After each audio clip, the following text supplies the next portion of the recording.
सच्चिदानंद सद्गुरु साईनाथ महाराज की जय। सद्गुरु श्री साईनाथुनि शरद बाबूजी की जय। సాయి వంటి దైవంబు లేడోయి లేడోయి, ప్రజలందరి నోట సాయి నామం పలకాలి, సర్వత్రా సాయి రూపం రంజిల్లాలి, ముజ్జగాలు సాయి మహిమతో ముప్పిరిగొనాలి. సాయి పదరవళులు మన హృదయ కుహరంలోని నిశ్శబ్ద నిశీధిలో ప్రతిధ్వనించాలి.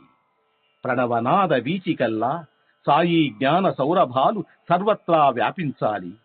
ఆ సుజ్ఞాన సౌరభాల ఆస్వాదనలో మన మనసులు మత్తెక్కాలి. సాయి ప్రేమామృత ధారలు అంతటా నిరంతరం వర్షించాలి. ఆ ప్రేమామృత ధారలలో తడుస్తూ, ఆ జ్ఞాన సౌరభాల మత్తులో ఆనందంగా నర్తిస్తూ సాయి వంటి దైవంబు లేడోయి లేడోయి అని అందరూ ఏకకంఠంతో గానం చేయాలి. అదే నా ఆశ, ఆశయం, ఆకాంక్ష. అదొక మధుర స్వప్నం. ఆ స్వప్న సాఫల్యం కోసం శ్రీ సాయినాథుని అనన్య ప్రేమతో, ఆర్ద్రతతో ప్రార్థించటమే మనం చేయగలిగింది, చేయవలసింది. Shri Babuji.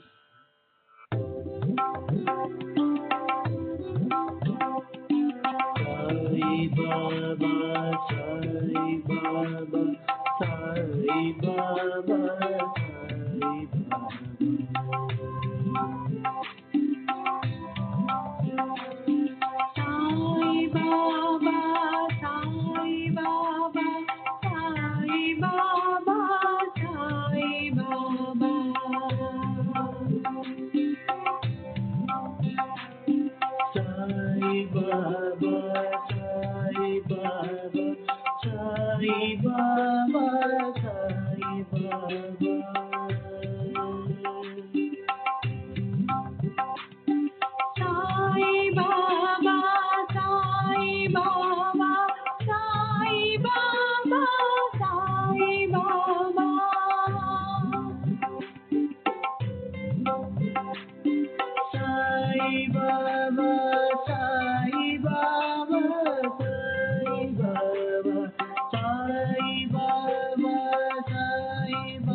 Baba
Baba, Sai Baba, Sai Baba, Sai Baba.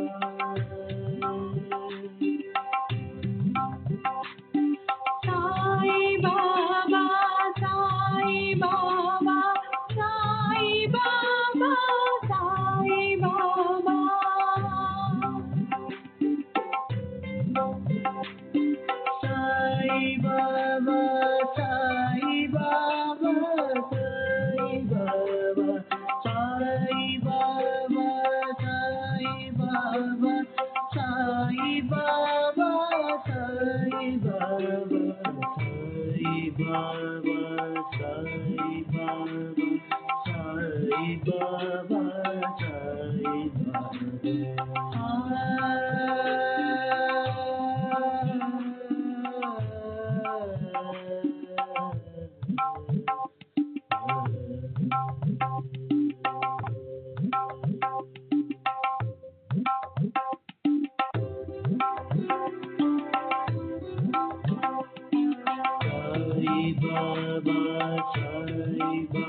Sai Baba, Sai Baba. Sai Baba, Sai Baba,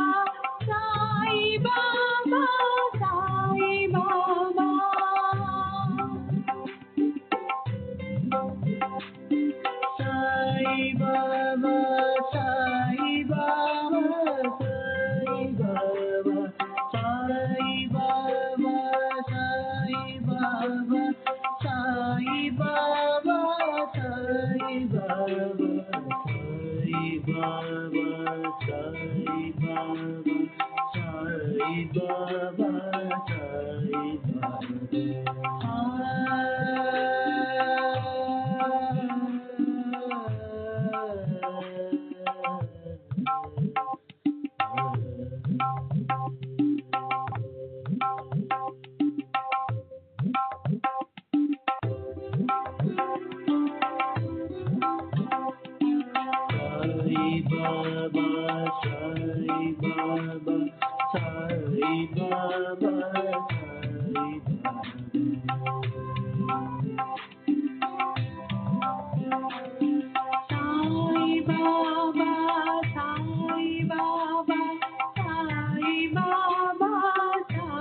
Baba,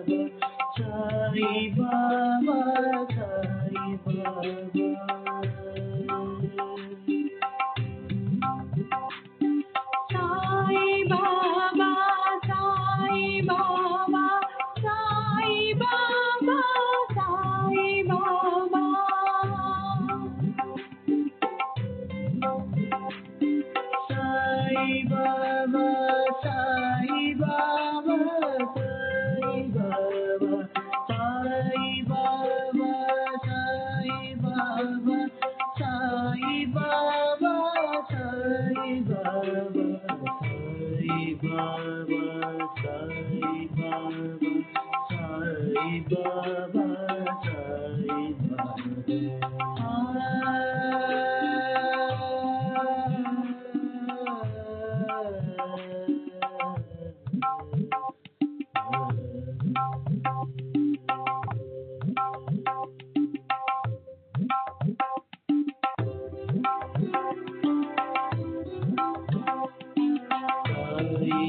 Baba, Sai Baba, Sai Baba,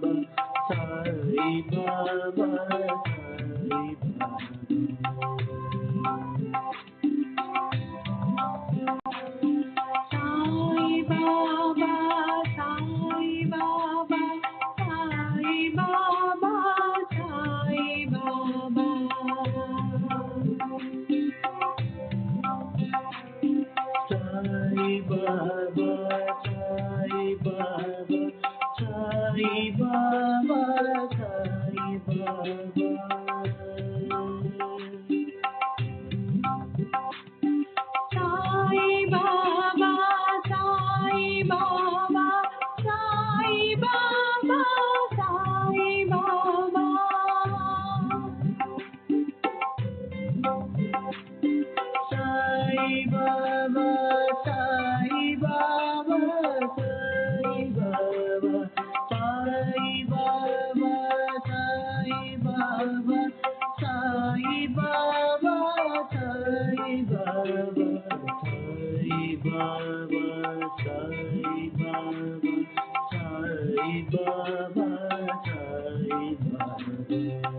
बाबा साई बाबा साई बाबा साई बाबा साई बाबा साई बाबा साई बाबा साई बाबा साई बाबा साई बाबा साई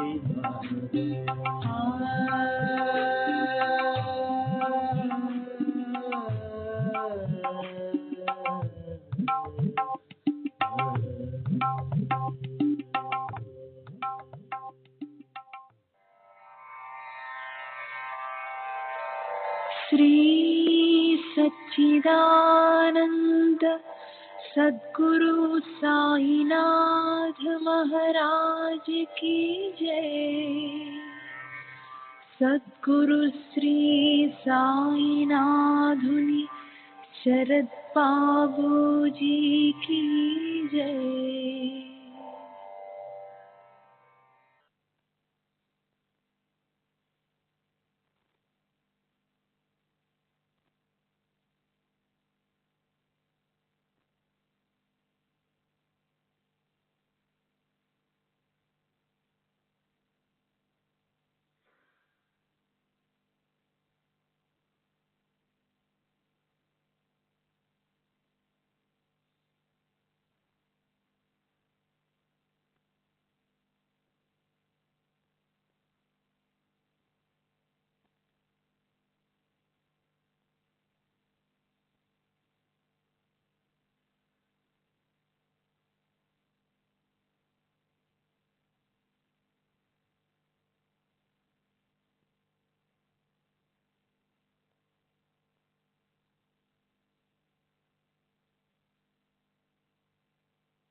श्री सच्चिदानंद सद्गुरु साईनाथ महाराज की जय। सद्गुरु श्री साईनाथुनि शरद बाबू जी की जय।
श्री सच्चिदानंद सद्गुरु साईनाथ महाराज की जय। सद्गुरु श्री साईनाथ शरद बाबू जी की जय। శ్రీ సాయి భక్త అనుభవ సంహిత ఎస్బి దోమాళ్ నిన్నటి తర్వాయి. నేను పవిత్రంగా భద్రపరచుకోవడానికి బాబా నాకు కొన్ని వస్తువులు ప్రసాదించారు. ఒకసారి నన్ను ₹2 దక్షిణ అడిగి తీసుకుని వాటిని తిరిగి నాకే ఇచ్చి, వీటిని భద్రంగా దాచుకో, ఎవ్వరికీ ఇవ్వవద్దు, ఖర్చు పెట్టవద్దు, జబూన్ టేవా కోణాల దేవునకో ఖర్చు కరుణకో అన్నారు. ఇంకొకసారి అలాగే మరి ₹2 ఇచ్చి పై విధంగానే ఆదేశించారు. ఒకసారి నేను బూటి కలిసి బాబాను దర్శించాము. బాబా బూటిని ₹20 దక్షిణ అడిగారు. అతను సమర్పించాడు. కానీ ఆ మొత్తాన్ని బాబా నాకు ఇచ్చివేశారు. ఇంకొకసారి బూటి నేను కలిసి బాబాను దర్శించినప్పుడు బాబా బూటిని ₹30 దక్షిణ అడిగారు. అతను సమర్పించాడు. బాబా ఆ ₹30 తమ దోశల్లోనికి తీసుకుని దోశలు మూసి క్రిందికి పైకి ఆడించి వాటిని తమ 2 గుప్పెళ్ళలోకి తీసుకుని ఒక గుప్పెడు నాకు, మరో గుప్పెడు బూటీకి ఇచ్చారు. మేము వాడాకెళ్ళి వాటిని లెక్కించి చూస్తే సరిగ్గా చెరి ₹15 ఉన్నాయి. ఆశ్చర్యపోయాము. ఇవే కాకుండా వివిధ సందర్భాలలో బాబా నాకు మరో ₹30 ఇచ్చారు. అలా బాబా నాకు ఇచ్చిన మొత్తం ₹69 అయింది. వీటిని బాబా నాపై చూపిన ప్రేమకు జ్ఞాపికలుగా మాత్రమే గాక నాకు అదృష్టాన్ని తెచ్చిపెట్టే దివ్యమైన నాణేలుగా భావించి చాలా జాగ్రత్తగా దాచుకున్నాను. నిజమైన ప్రేమికుల మధ్య ఇచ్చిపుచ్చుకోవడాలు సహజం. దదాతి ప్రతిగృహ్యాతి. బాబాకు నాపై గల ప్రేమే నా నుండి దక్షిణ అడిగేటట్లు చేసింది. నేను కూడా ఆనందంగా దక్షిణ సమర్పించేవాడిని. బాబా స్వీకరించే దక్షిణల వెనుక నిగూఢమైన మర్మం ఉండేదని ఆ తర్వాత జరిగే సంఘటనల వల్ల వెల్లడయ్యేది. ఒక్కొక్కసారి భక్తుల దగ్గర ఉన్న డబ్బు మొత్తం చివరి పైసాతో సహా దక్షిణగా తీసేసుకునేవారు. యస్య అనుగ్రహం ఇచ్చామి తస్య సర్వం హరామ్యహం. అలా నాకు తరచుగా జరిగేది. అటువంటి సమయాలలో నేను ఎలాంటి బాధ విచారం లేకుండా వారు అడిగినప్పుడల్లా సంతోషంగా దక్షిణ సమర్పించేవాడిని. ఎందుకంటే మనకు అన్నీ ఇచ్చేది బాబా కాబట్టి వారు మనకు ఇచ్చిందే తిరిగి తీసుకుంటున్నారు. మన వద్ద పైసా కూడా మిగలకుండా తీసుకున్నప్పుడు తిరిగి మనకు ఏదో ఒక మార్గం చూపించాల్సింది కూడా ఆయనే కదా. బాబా అలా ఏర్పాటు చేయకుండా వదిలివేసిన సందర్భాలు ఏనాడూ లేవు. 1918లో నాకు జరిగిన ఇటువంటి ఒక అనుభవాన్ని మీకు ముందే తెలియజేశాను. ఇప్పుడు మరో 2 సంఘటనలను వివరిస్తాను. పై సంఘటన జరగడానికి పూర్వం ఒకసారి నేను షిరిడి వెళ్ళినప్పుడు బాబా నన్ను పలుమార్లు దక్షిణ అడిగి నా దగ్గర ఉన్న డబ్బంతా తీసేసుకున్న తర్వాత, బాబు నాకు ₹7 ఇవ్వు అని అడిగారు. నా దగ్గర లేవని చెప్పగా ఎవరినైనా అడిగి తీసుకునివ్వమన్నారు.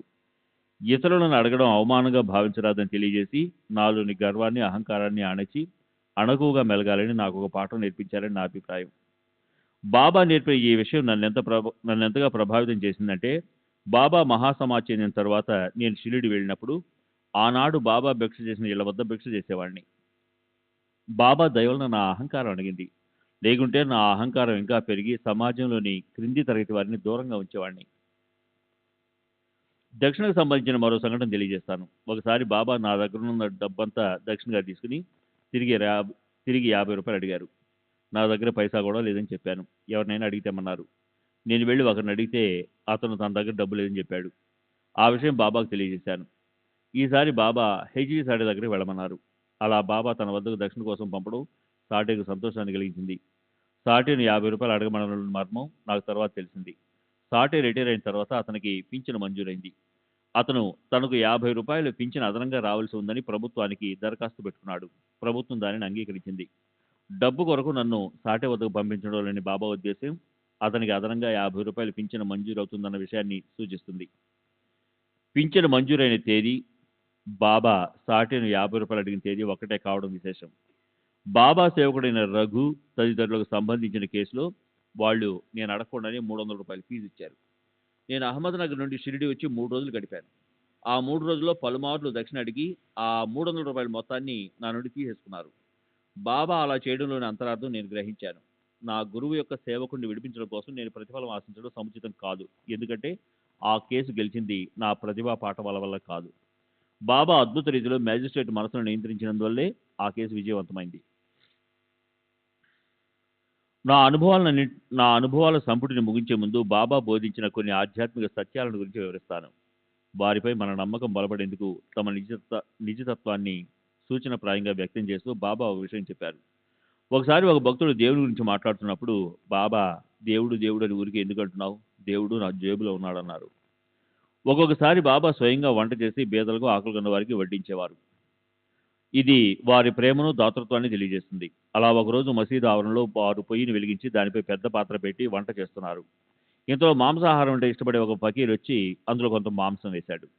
బాబా తయారు చేస్తున్న స్వచ్ఛమైన శాకాహార వంటకం మాంసాహారాన్ని ఇష్టపడే వారి ప్రత్యేక విందుగా మారిపోవడం చూసి అసహ్యంతో బాలాసాహెబ్ మిరీకర్, బాబా మన కడుపు నింపుకోవడం కోసం ఇతర జీవులను ఎందుకు హింసించడం అని అడిగాడు. అప్పుడు బాబా, చంపేవాడే రక్షిస్తాడు, రక్షించేవాడే చంపుతాడు. జో మారిల్ తోచ్ తారిల్, జో తారిల్ తోచ్ మారిల్ అన్నారు. ఈ మాటలు సృష్టి స్థితి లయకారకుడు భగవంతుడే అని చెప్తున్నాయి. అంతేగాక బాబా వంటి మహాత్ముల సన్నిధిలో మరణించిన లేక చంపబడ్డ జీవులకు సద్గతి ప్రాప్తిస్తుందనే నిగూఢ భావం ఇమిడి ఉంది. నా ఈ అనుభవాల వివరణను ముగించే ముందు హరిసీతారాం దీక్షిత్ నాకు స్వయంగా వివరించిన 2 అపూర్వ సంఘటనల గురించి చెప్తాను. దీక్షిత్ ఆర్థిక పరిస్థితి సరిగా లేనప్పుడు ఒక బాకీదారునికి ₹30,000 చెల్లించవలసి వచ్చింది. అప్పు తీర్చడానికి గడువు 4 రోజులే ఉంది. ఎలా తీర్చాలో ఏం చేయాలో తోచగా దీక్షిత్ మదనపడసాగాడు. అదే రోజు అతని కలలో భాగీదారుడు కనిపించి అప్పు విషయం హెచ్చరించాడు. దీక్షిత్ అతనితో, నీవేం భయపడిన అవసరం లేదు, నాకు చమన్ లాల్ మొదలైన మార్వాడీలందరూ తెలుసు, వారిని అడిగి డబ్బు తెచ్చి గడువు లోపల తప్పక నీ బాకీ తీరుస్తానని చెప్పాడు. తర్వాత దీక్షిత్ మేల్కొని కలలో తాను సంభాషించిన దానిని గుర్తు చేసుకుని బాధపడ్డాడు. తన దైవమైన సాయిబాబా తనకు అండగా ఉండగా అవసరమైన సమయంలో అక్కరకు రాని సామాన్య మానవుల సహాయం పొందాలనుకోవడం తెలివి తక్కువ తనమని తలచి పశ్చాత్తాపం చెంది వెంటనే బాబా పటం ముందు కూర్చుని తను చేసిన తప్పును మన్నించమని కన్నీరు కారుస్తూ ఆర్తిగా ప్రార్థించాడు. బాబా ఒక్కరే తమ భక్తులను కష్ట సమయంలో ఆదుకుంటారని నమ్మి తన బరువు బాధ్యతలని బాబాపై వేసి నిశ్చింతగా గడపసాగాడు. కానీ అప్పు తీర్చవలసిన గడువు తేదీ దగ్గర పడినా కూడా డబ్బు అందే అవకాశం అయితే కనబడలేదు. సరిగా ముందు రోజు దీక్షిత్ ఆఫీసులో ఉండగా అతని స్నేహితుని కుమారుడు అతని దగ్గరికి వచ్చాడు. తన వద్ద 30,000 రూపాయలు ఉన్నాయని, ఆ మొత్తాన్ని దేనిలో పెట్టుబడి పెడితే బాగుంటుందో తెలుపని అడిగాడు. దీక్షిత్ పెట్టుబడులు, వాటి సాధక బాధకాల గురించి వివరించాడు. ఒకవేళ ఆ డబ్బును తన దగ్గర మదుపు చేసే ఆలోచన కనుక ఉంటే తనను చివరిగా పరిగణనలోకి తీసుకోమని, అతని తండ్రితో ఉన్న సాన్నిహిత్యాన్ని ఆధారంగా చేసుకుని లాభపడాలనే ఉద్దేశం తనకు ఎంతమాత్రం లేదని చెప్పాడు. ఇంకా ప్రస్తుతం తన ఆర్థిక పరిస్థితి దృష్ట్యా ఆ డబ్బును గడువు లోపల బహుశా తిరిగి చెల్లించలేకపోవచ్చని నిస్సంకోచంగా చెప్పాడు. ఇదంతా విని ఆ వ్యక్తి ఏమాత్రం భయపడకపోగా అంత నిజాయితీగా ఉన్న విషయాలను ఉన్నట్టుగా చెప్పడం వల్లే దీక్షిత్కు ఆ డబ్బు ఇవ్వాలని నిర్ణయించుకున్నానని చెప్పాడు. పితృ సమానులకు కష్ట సమయంలో సహాయం చేయకపోవడం భావ్యం కాదన్న భావంతో ఆ డబ్బు దీక్షిత్ స్వీకరించవలసిందే అని పట్టుబట్టాడు. ఆ డబ్బు తీసుకుని దీక్షిత్ గడువులోగా అప్పును తీర్చగలిగాడు. తమను సంపూర్ణంగా నమ్మిన వారిని బాబా తప్పక ఆదుకుంటారనే దానికి ఇది ఒక ఉదాహరణ. బాబా తమ భక్తులకు సహాయపడే కార్యంలో భాగంగా ఎంతోమంది ఆలోచనల్లో, సంకల్పాలలో మార్పు తేగలరని, వేలాది రూపాయలను తమ భక్తుల కొరకు సమకూర్చి పెట్టగల సమర్థులని ఈ లీల ద్వారా నిరూపించారు. దీక్షిత్ తమ్ముడు సదాశివ BA LLB చదివి న్యాయవాద వృత్తిని చేపట్టాడు. మొదట నాగ్పూర్లోను, తర్వాత బొంబాయి, ఖాండ్వాలలో ప్రాక్టీస్ చేసినా ఎక్కడ రాణించలేకపోయాడు. దీక్షిత్ బాబా ముందు చీటీలు వేశాడు. అతన్ని బొంబాయికి తీసుకుని వెళ్ళవలసిందిగా బాబా ఆదేశం వచ్చింది. దాంతో అతన్ని బొంబాయికి తీసుకెళ్లి తన ఆఫీసులో పెట్టుకున్నాడు. కానీ అతను అక్కడ కూడా సంతృప్తికరంగా పనిచేయలేకపోయాడు. సదాశివ తిరిగి వెళ్ళిపోతానని తన అన్నతో చెప్పాడు. బాబా ఆదేశం మేరకు బొంబాయికి తీసుకుని వచ్చిన ఫలితం ఎందుకు దక్కలేదనని దీక్షిత్ ఆశ్చర్యపోయాడు. బాబా ఆదేశం అమ్ము కావడానికి వీలులేదు. అందువలన మరికొద్ది రోజులలో వచ్చే దీపావళి సెలవుల వరకు సదాశివను ఖాండ్వా తిరిగి వెళ్లకుండా ఆగమని కోరాడు. ఈలోగా పరిస్థితులు అద్భుతమైన మలుపు తిరిగాయి. ఒకరోజు దీక్షిత్ను స్నేహితుడొకడు కలిసి కచ్ రాష్ట్రం వారు తమ బ్యాంకులో పనిచేసేందుకు గుజరాతీ భాషా పరిజ్ఞానం ఉన్న నమ్మకమైన అభ్యర్థి కోసం వెతుకుతున్నారని దీక్షిత్కు చెప్పాడు. దీక్షిత్ తన తమ్ముని విషయం ప్రస్తావించాడు. ఆ స్నేహితుడు తనకు సదాశివ్ ఖాళీగా ఉన్న విషయం తెలియదని, అతడైతే తనకు మరీ సంతోషం అన్నాడు. వెంటనే కచ్ రాష్ట్రం వారికి అతన్ని సిఫారసు చేశాడు. నిజానికి సదాశివ్ న్యాయవాద వృత్తిలో పలుచోట్ల విఫలమైన నెలకు 1000 రూపాయల జీతంపై అతను బ్యాంక్ ఆఫీసర్గా నియమించబడ్డాడు. సదాశివ్ ఆ ఉద్యోగంలో చాలా కాలం పనిచేశాడు. దీనిని బట్టి బాబా సదాశివ్ను బొంబాయి వెళ్ళమని ఆదేశించడంలోని ఆంతర్యం అతనికి శాశ్వత ప్రయోజనం చేకూర్చేందుకే అని అర్థమవుతున్నది. శ్రీ సచ్చిదానంద సద్గురు సాయినాథ్ మహారాజ్ की जय. सद्गुरु श्री साईनाथ शरद बाबू जी की जय.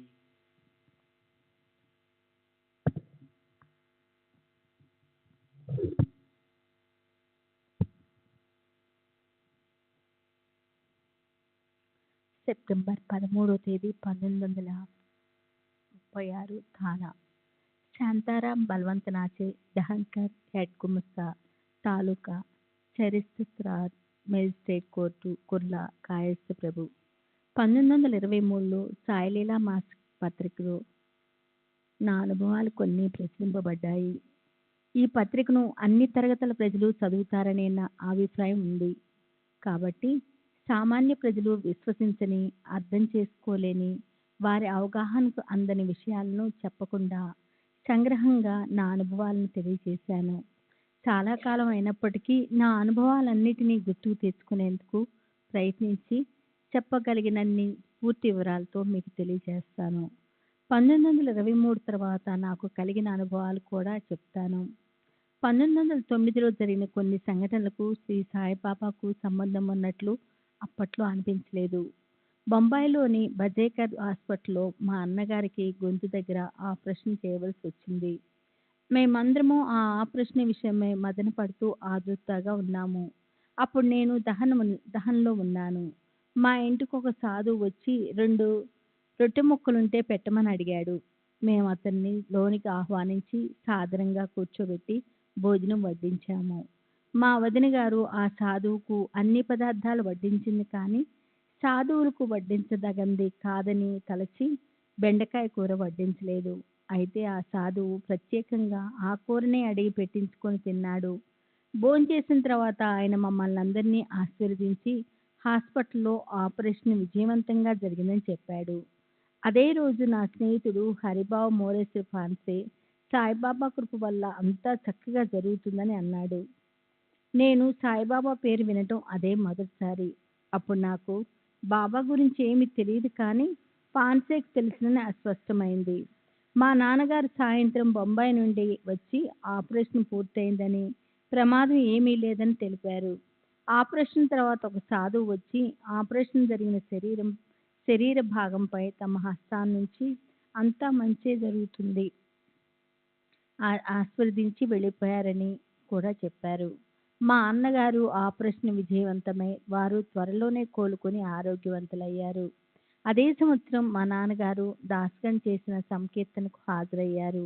ఆ కీర్తనలో సాయిబాబా సాక్షాత్తు దత్తాత్రేయుని అవతారమని, అద్భుత శక్తివంతులని, అత్యంత కరుణామూర్తులని దాస్కర్ మహారాజు వర్ణించడం జరిగింది. ఆ తర్వాత మేము సాయిబాబా ఫోటోను తెచ్చుకొని ప్రతిదినము సాంబ్రాణి కడ్డీలు వెలిగించి పూజించేవాళ్ళం. నేను 1912లో మొదటిసారిగా షిరిడీ వెళ్ళాను. అప్పటికి నేను రెవెన్యూ సబ్ ఆర్డినరీ పరీక్షలు రాసి ఉన్నాను. ఫలితాలు వచ్చే ముందు శంకర్ బాలకృష్ణ వైద్య, అచ్యుత్ దాదే అన్న 2 స్నేహితులతో కలిసి షిరిడీ బయలుదేరాను. మేము ప్రయాణించే కోపర్గాం స్టేషన్‌లో దిగాము. మేము సాయిబాబాను దర్శించడానికి వెళ్తున్నామని తెలుసుకున్న స్టేషన్ మాస్టారు సాయిబాబా తన గారడీ విద్యలతో ప్రజలను ఆకర్షించే మోసగాడని, ఆయనకు లేని గౌరవాన్ని ఆపాదిస్తున్నారని నోటికొచ్చినట్లు వాగాడు. సాయిబాబాపై అతని ప్రేలాపన మా మనసులను ఎంతో కలతపరిచింది. ఇంతటి వ్యయ ప్రయాసలు కూర్చి మేము దర్శించబోతున్నది నిజమైన మహాత్ముడినేనా అన్న సంశయాన్ని రేకెత్తించింది. మేము షిరిడీ చేరేటప్పటికి బాబా లెండి తోట నుండి వస్తున్నారు. బాబా నా పరిస్థితిని గమనించినట్లు ఒక్కసారిగా నా వైపు చూసి నేను ఎవరో, ఏమిటో మొదలైన వివరాలు చెప్పకముందే ఏమిటి మమల్తార్ అనుమతి తీసుకోకుండా వచ్చావా అని అడిగారు. అవునని జవాబు ఇచ్చాను. అలా ఎప్పటికీ చేయకు అని మందలించి వెళ్ళిపోయారు. స్టేషన్ మాస్టర్ చేసిన అనాలోచిత వ్యాఖ్యలతో నా మదిలో ఏర్పడిన శంకలన్నీ బాబా మాటల వల్ల తొలగిపోయాయి. నేను సర్వజ్ఞులైన ఒక మహాత్ముని ముందు నిలబడి ఉన్నానని అర్థమైంది. మేము షిరిడీలో 3 రోజులున్నాము. ఆ 3 రోజుల్లో బాబా యొక్క మహిమలు, వారి భక్తులపై కురిపిస్తున్న ప్రేమానురాగాలు స్పష్టమవటంతో వారిపై దృఢమైన భక్తి విశ్వాసాలు ఏర్పడి అప్పటి నుండి వారిని పూజించసాగాను. బాబా నాపై ప్రత్యేకమైన అభిమానం చూపారు. వారు స్వయంగా నా చేతిలోని ఊది తీసి నా నుదుటిపై పెట్టారు. ఇది అందరికీ లభించే భాగ్యం కాదు. ఒకరోజు హారతి సమయానికి మసీదు చేరిన భక్తులతో పాటు నేను ఉన్నాను. బాబా నన్ను చూసి వాడాకెళ్ళి భోంచేసి రమ్మన్నారు. బాబా, ఈరోజు ఏకాదశి అన్నాను. సాధారణంగా నేను ఏకాదశి రోజుల్లో ఉపవాసం ఉండను. కానీ మా 2 మిత్రులకు ఏకాదశి రోజు ఉపవాసం ఉండే అలవాటు ఉంది. నా మిత్రులు ఉపవాసిస్తుండగా నేను మాత్రం భోంచేయటం బాగుండదని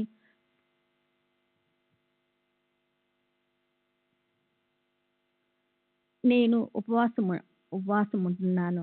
బాబాకు నేను ఉపవసించడం ఇష్టం లేదు.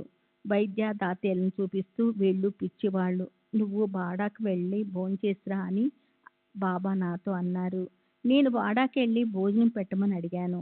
వాడాలో భోజనం వడ్డించే వ్యక్తి ఏకాదశి పూట కూడా భోజనం కోసం ఆరాటపడుతున్నానని గొనుక్కుంటూ హారతి అయ్యేంత వరకు భోజనం పెట్టనని చెప్పి మసీదుకు బయలుదేరాడు. నేను అతని వెంటే వెళ్ళాను. నన్ను చూస్తూనే భోంచేశావా అని బాబా మళ్ళీ అడిగారు. బాబా, హారతి వేళయింది కదా, హారతి అయిన తర్వాత భోజనం చేస్తాను అన్నాను. కానీ బాబా పట్టుపట్టి హారతి ఆగుతుందిలే, నువ్వు భోజనం చేసి వచ్చిన తర్వాతే మొదలవుతుంది, వెళ్ళిరా అని ఆదేశించారు. భోజనశాల అతను ఇక తప్పనిసరి నాకు భోజనం పెట్టాడు. నేను భోంచేసి మసీదుకి తిరిగి వచ్చాను. అదే సమయానికి మౌసి అంటే పిన్నమ్మ లేక పెద్దమ్మ అనే భక్తురాలు బాబాకు తాంబూలం బీడా సమర్పించింది. బాబా ఆ తాంబూలం నాకిచ్చి తినమన్నారు. ఏకాదశి రోజున తాంబూల సేవనం నిషిద్ధం కాబట్టి నేను తినడానికి సంశయించాను. కానీ బాబా తిను అని మళ్ళీ అన్నారు. నేను తాంబూలం వేసుకొని నమలసాగాను. ఆ తర్వాత హారతి మొదలైంది. హారతి అయిన తర్వాత బాబా నా వద్ద రూ. 4, వైద్య వద్ద రూ. 16 దక్షిణ తీసుకున్నారు. దాతే బాబాకు దక్షిణ సమర్పించాలనుకోలేదు కనుక బాబా అతన్ని దక్షిణ అడగలేదు. అప్పుడు ఒక మార్వాడి బాలిక బాబాను సమీపించి నారింజ పండు కావాలని అడిగింది. దాతే తన అల్పాహారం కొరకు కొన్ని నారింజ పండ్లు వాడాలో దాచుకొని మిగతా వాటిని బాబాకు సమర్పించాడు. సర్వజ్ఞులైన బాబాకు తెలియని విషయం అంటూ ఏదీ ఉండదు కదా. దాతేను వాడాకెళ్ళి నారింజ పండ్లు తీసుకురమ్మన్నారు. కానీ దాతే వాటిని పలహారం కోసం దాచుకున్నానని చెప్పి బాబా అడిగినప్పటికీ వాటిని ఇచ్చేందుకు నిరాకరించాడు. బాబా కూడా అతన్ని మరీ ఒత్తిడి చేయలేదు. శ్రీ సచ్చిదానంద సద్గురు సాయినాథ్ మహారాజ్ की जय. सद्गुरु श्री साईनाथ निसरद बाबू जी की जय.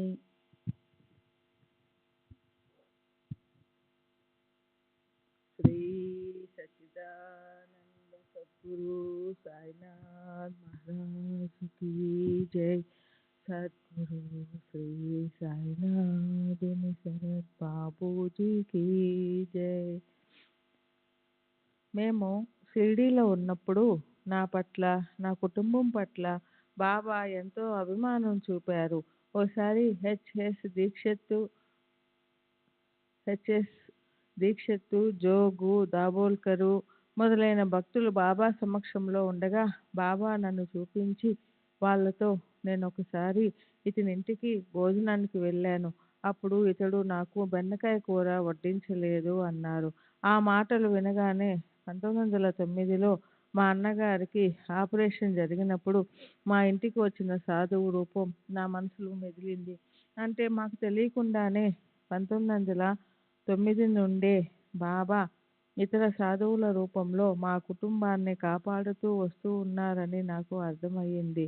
దహన్లో సాధువు మా ఇంటికి వచ్చినప్పుడు మా వదిన ఆయనకు బెండకాయ కూర వడ్డించని సంగతిని అక్కడున్న దీక్షిత్తు, జోగు, దాబోల్కర్లకు ఆ తరువాత తెలియజేశాను. చిత్రమైన విషయం ఏమిటంటే ఆ రోజు మా ఇంటికి వచ్చిన సాధువుకు బాబాకు ఎలాంటి పోలికలు లేవు. అతను నల్లని రంగు, పొడవైన గడ్డంతోనున్న హిందూ సాధువు. అతను సాయిబాబా వలె కాక మీ వలె అంటే బివి నరసింహస్వామి వలె ఉన్నాడు. అంతేగాక ఆపరేషన్ జరిగిన 2-3 రోజుల తర్వాత దహన్లో అతనిని చూసి దగ్గరగా పరిశీలించాను కూడా. కొన్ని రోజుల తర్వాత అతను దహన్ నుండి వెళ్ళిపోయినట్లున్నాడు.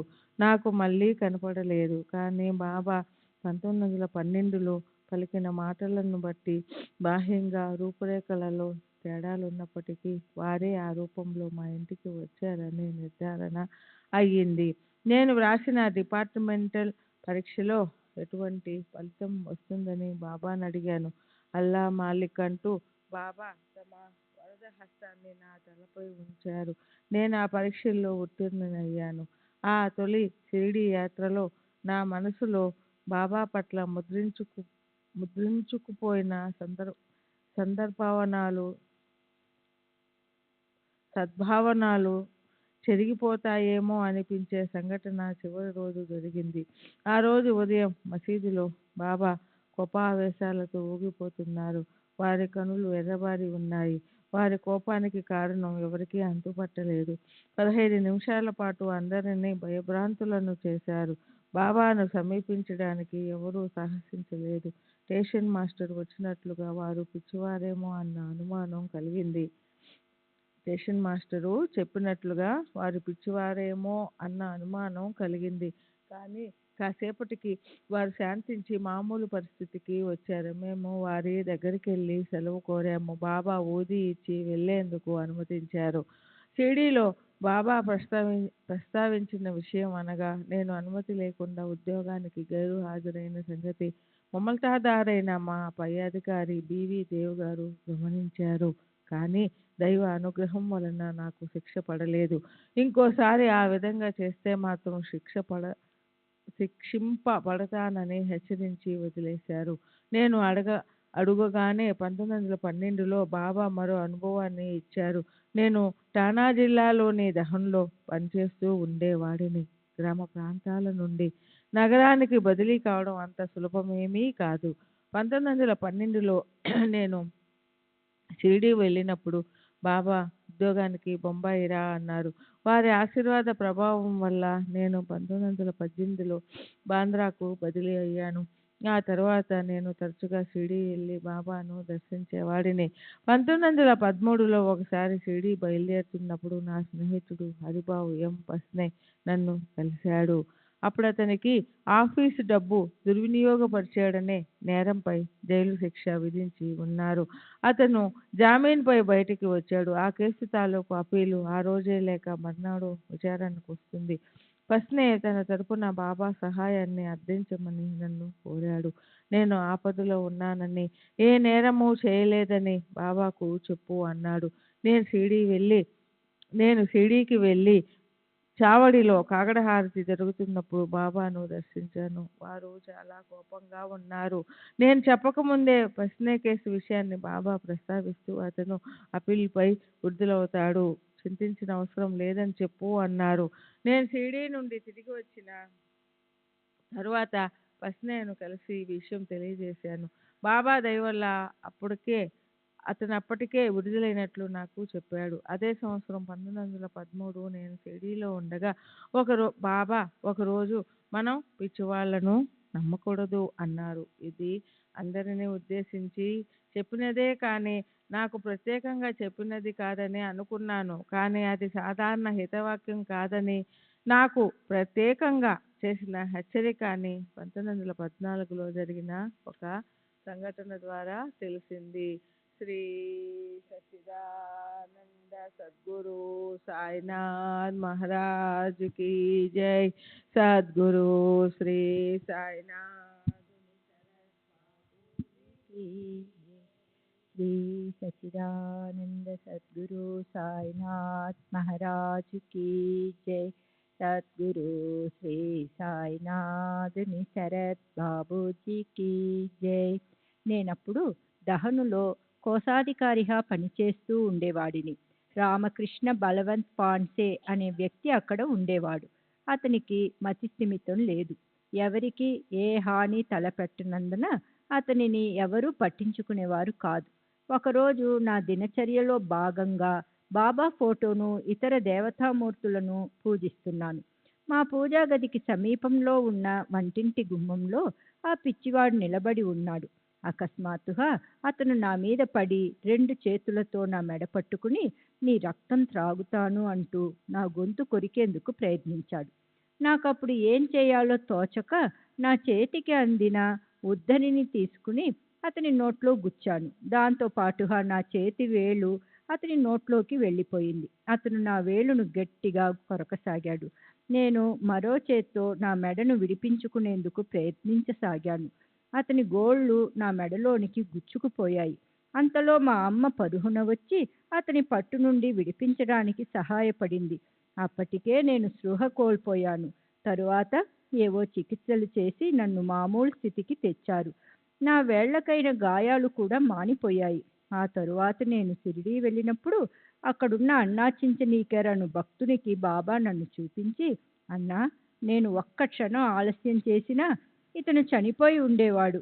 ఆ పిచ్చివాడు ఇతని గొంతు నులిమేసి ఉండేవాడు. అతని బారి నుండి నేను విడిపించాను. ఏం చేస్తాం?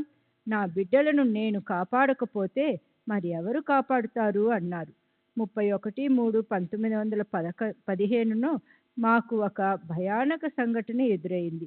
నేను, శాంతారాం మోరేశ్వర్ పాండ్సే మరి కొందరం ఎడ్ల బండిలో ఒక దట్టమైన అడవి గుండా రాత్రి వేళ ప్రయాణిస్తూ రాన్షెట్ కనుమ వద్దకు వచ్చాము. ఆ ప్రదేశంలో పెద్ద పులులు బెడద ఎక్కువని చెబుతారు. అకస్మాత్తుగా ఒక చోట భయంతో ఎద్దులు వెనకకు నడవసాగాయి. అదృష్టవశాత్తు అవి బండిని ప్రక్కకు లాగలేదు. ఆ ఇరుకు దారిలో బండి ఏమాత్రం ప్రక్కకు జరిగినా అక్కడున్న అగాధమైన లోయలో పడి ఎడ్ల బండితో సహా మేమందరము నామరూపాలు లేకుండా పోయేవాళ్ళం. అంతలో శాంతారాం ఎదురుగా పొంచి ఉన్న ప్రమాదాన్ని చూపించాడు. మా బండికి కాస్త దూరంలో ఒక పెద్ద పులి పడుకొని మా వైపే చూస్తూ ఉంది. చీకటిలో దాని కళ్ళు మిలమిలా మెరుస్తున్నాయి. బండి లోయలో పడిపోకుండా, చక్రాలు వెనక్కి వెళ్లకుండా అడ్డంగా పెద్ద రాయి గాని కర్ర గాని పెట్టేందుకని శాంతారాం పాన్సే క్రిందికి దిగదలచి నన్ను బండి పగ్గాలు పట్టుకోమన్నాడు. నేను పగ్గాలు పట్టుకుని ఎలుగెత్తి జై సాయిబాబా, పరుగున వచ్చి మమ్మల్ని కాపాడు అని అరిచాను. మిగిలిన వారు కూడా పెద్దగా అరిచారు. దానితో పులి భయపడి మా బండి ప్రక్క నుండి వెళ్ళిపోయింది. బాబాపై నాకున్న నమ్మకమే నాకు ధైర్యాన్ని ఇచ్చి ఆ సమయంలో బాబాను ఎలుగెత్తి పిలిచేలా చేసి ఆ ప్రమాదం నుండి బయటపడేసింది. పై సంఘటన జరిగిన తరువాత అదే సంవత్సరం అనగా 1915లో షిరిడీ బయలుదేరాను. స్టేషనులో విఎస్ సామంత్ అను భక్తుడు ఒక టెంకాయ 2 అణాలు ఇచ్చి ఆ 2 అణాలతో కలకండ కొని వాటిని బాబాకు సమర్పించమని కోరాడు. నేను షిరిడీ చేరి బాబాను దర్శించి టెంకాయ సమర్పించాను. కానీ సామంత్ ఇచ్చిన 2 అణాల విషయం పూర్తిగా మర్చిపోయాను. నేను ఇంటికి వెళ్ళడానికి బాబా అనుమతి కోరినప్పుడు అలాగే చితలి మీదుగా వెళ్ళు, కానీ ఈ పేద బ్రాహ్మణుడి 2 అణాలు నీ దగ్గరే ఎందుకు పెట్టుకున్నావు? మాఝే గరీబ్ బ్రాహ్మణాచే దోన్ దోన్ అనే కా టేవ్తోస్ అని బాబా అడిగారు. బాబా అన్న మాటతో నాకు ఆ సంగతి గుర్తుకొచ్చి సామంత్ ఇచ్చిన 2 అణాలు సమర్పించాను. నేను తిరిగి అనుమతి కొరకు ప్రార్థించినప్పుడు, ఇప్పుడు నీవు వెళ్ళవచ్చు, ఏదైనా పని చేస్తానని ఎవరి దగ్గరైనా ఒప్పుకుంటే దానిని బాధ్యతాయుతంగా నిర్వహించు, లేదా ఒప్పుకోకు అని నవ్వుతూ హితవు పలికారు. ఒకసారి నేను షిరిడీలో ఉన్నప్పుడు శంకరరావు బాలకృష్ణ వైద్య వచ్చాడు. బాబా అతన్ని 16 రూపాయల దక్షిణ అడిగారు. శంకర్రావు తన వద్ద డబ్బు లేదని చెప్పాడు. కాసేపాగి మళ్ళీ శంకర్రావును 32 రూపాయలు దక్షిణ అడిగారు. శంకర్రావు మళ్ళీ అదే సమాధానం ఇచ్చాడు. మరి కాసేపాగి ఈసారి 64 రూపాయలు దక్షిణ అడిగారు. బాబా, మేము ధనవంతులము కాదు, మా దగ్గర అంతంత పెద్ద మొత్తాలు ఎలా ఉంటాయి అన్నాము. అయితే వసూలు చేసి ఇవ్వండి అన్నారు బాబా. ఈ మాటలు బాబా త్రికాలజ్ఞతకు అద్దం పడుతాయని మాకు తరువాత తెలిసింది. ఎలాగంటే కొన్ని రోజుల తరువాత బాబా అస్వస్థతకు గురి అయ్యారు. అప్పుడు నామ సప్తాహం జరిగింది. వచ్చిన వారందరికీ పెద్ద ఎత్తున అన్న సంతర్పణ జరిపేందుకు చందాలు సేకరించాల్సి వచ్చింది. దాబోల్కర్ ఆదేశానుసారం నేను శంకర్రావు చందాలు వసూలు చేశాము. వసూలైన మొత్తం సరిగ్గా 64 రూపాయలు మాత్రమే. ఆ డబ్బు షిరిడీ పంపాము. ప్లేగు జ్వరంతో బాధపడుతున్న రావుజీ సఖారం వైద్య కుమారుడు మోరు కొరకు నేను బాబా ఊదీని ఇచ్చాను. ఊదీ మహిమతో జ్వరం తగ్గింది. తలాటిగా పనిచేసే పరశురాం అప్పాజీ నాచ్నే ఒక దీర్ఘ వ్యాధితో బాధపడేవాడు. కాస్త వైద్య పరిజ్ఞానం ఉన్న మా నాన్న మరి కొందరు వైద్యులు చేసిన చికిత్సలు విఫలమయ్యాయి. కానీ బాబా పటం ముందు సాంబ్రాణి కడ్డీలు, అఖండ నేతి దీపం వెలిగించి ప్రార్థించటం ద్వారా అతని వ్యాధి నయమైంది. శ్రీ సచ్చిదానంద సద్గురు సాయినాథ్ మహారాజ్ కీ జై. సద్గురు శ్రీ సాయినాథుని శరత్ బాబూజీ కీ జై. శ్రీ సచిదానంద సద్గురు సాయినాథ్ మహారాజ్ కీ జై. సద్గురు శ్రీ సాయినాథ్ శరత్ బాబూజీకి జై. 1915లో నేను ఎస్పి వైద్యతో కలిసి బాబాను దర్శించాను. అతను బాబాకు వెండి